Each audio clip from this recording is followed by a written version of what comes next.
Hey, this is Senator Justin Reedy coming to you at the end of the final full week of the General Assembly session here in Annapolis. One of the biggest things we have been talking about all session has been the relentless push by the House of Delegates, the Democratic leadership, to raise your taxes.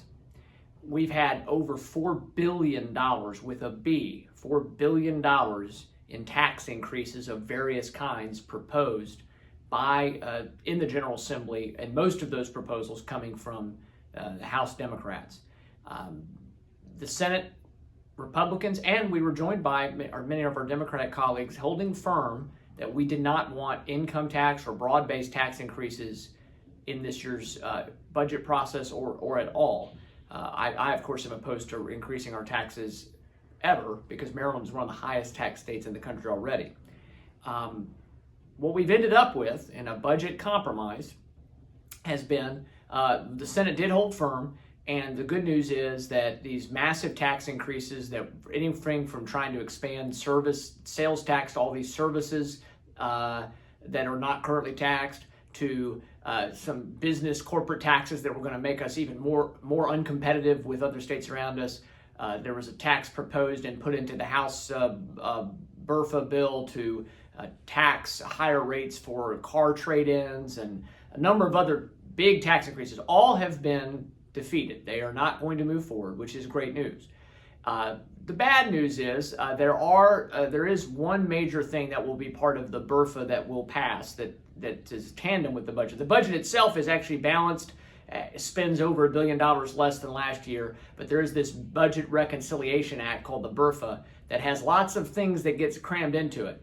And the agreement between the House and the Senate, Democratic leaderships, is they are increasing the car registration tax, and they're actually going to basically double car registration fees and taxes. That money goes into the Transportation Trust Fund. They are also creating a tax on a registration tax or fee on electric vehicles, an extra registration fee for electric vehicles. I actually support that because electric vehicles do not pay generally any gas taxes, and so I actually am supportive of that idea. But I'm not happy with the doubling of the car registration fee or car registration tax. They are taking some of that doubling and putting into the Transportation Trust Fund, which we all admit has challenges and needs more funding, largely because we're not charging people who use mass transit their fair share, and we're over-subsidizing mass transit. That's one of the big reasons that we don't have enough money in the Transportation Trust Fund. But going back to it, they are going to basically, on average, Maryland car owners will be paying $92 more for every 2 years that they renew their car registration fee. I don't support that. I think it's wrong to continue to push the cost of mass transit onto drivers, which is essentially what's happening with our Transportation Trust Fund. As I said, I did agree that we should have electric vehicles have to pay an extra registration fee because they don't pay gas taxes. But I will be voting against that BRFA, that final BRFA bill that has these fee increases in it. However, I do have to say it's a positive that there's been a strong stand by Republicans, but also by some of our Democratic colleagues, particularly in the Senate, to say we don't want to have massive broad-based income tax or sales tax increases. Now, next year, they're going to come back, and there's going to be more talk about how we have to find money for the Kirwan education formula. What we've seen this year, and even how we've done some of the budget, is if you stretch out these formulas that require us to spend money in the future, which is why we're facing deficits in the future, if you stretch those formulas out, actually, we wouldn't need to raise taxes at all. And so that'll continue to be a message that I think we need to get around to everybody all throughout Maryland, is that don't let people tell you, oh, well, we have to pay for this stuff somehow. No, with fiscally responsible management, we don't need any higher taxes in Maryland. We are overtaxed already as it is, and people cannot afford to have more costs driven down on them in the current economy that we are facing, and with the rampant Biden inflation that's just really consuming people's monthly budgets. So I am going to continue to fight to oppose any tax increases and to try to have fiscally responsible management as we move forward into next year.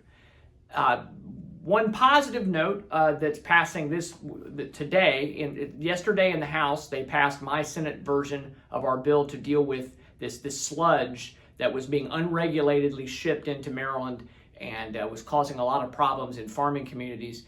We've actually passed the Senate version, my Senate bill, 1074. The House version of the bill is going to pass the Senate today, Friday, and we have to do one little procedural thing to concur with some amendments that we worked out on the bills. But we're going to be passed and going to the governor's desk, which I think is a positive because it deals with a problem that was actually threatening. It was hurting communities. It was actually really causing problems for a lot of farmers who were trying to do what they already do well, and they were being hurt by bad actors who were using some of this material inappropriately. So that's a positive for our Carroll County constituents and around the state. People were dealing with this issue.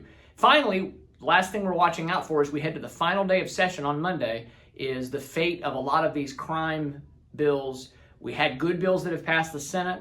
Looks like the House and Senate are about to agree and do final passage on this juvenile crime bill that I've been talking to you about a lot this year.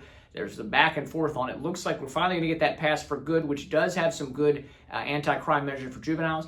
But there's bills like my bill to make theft of a handgun a felony. There's bills dealing with good time credits for people who are violent rapists, and there's even a bill trying to crack down on this organized retail crime, organized shoplifting.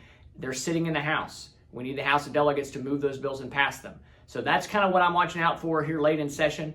After Monday, we'll go all the way till midnight Monday. I will not be giving you an update at 12:30. But later in the week, I plan to do a video next week to kind of go over sort of the aftermath of what happened. And I know this was a little bit of a long video, and I apologize, but just trying to let you know what's been happening here in this final week. I look forward to talking to you again in the future, and please feel free to reach out with any questions. God bless.